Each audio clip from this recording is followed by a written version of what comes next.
10 centres escolars de les Terres de l'Ebre s'han adherit aquest dimarts a la convocatòria del Marc Unitari de la Comunitat Educativa.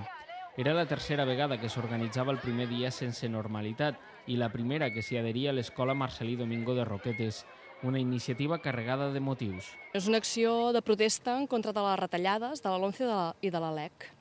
I el que reivindiquem és això, que no volem que la nostra escola tingui retallades, que en té i n'ha tingut.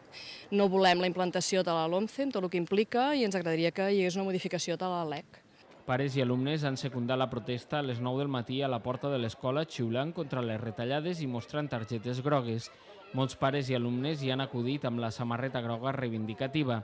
Demà hi haurà una nova acció. I demà és Sant Jordi, que és dimecres groc, llavors ja han convocat els pares que vinguin tots de groc, perquè a l'escola fan la festa de Sant Jordi, llavors intentarem ser els màxims de gent de groc aquí al pati de l'escola.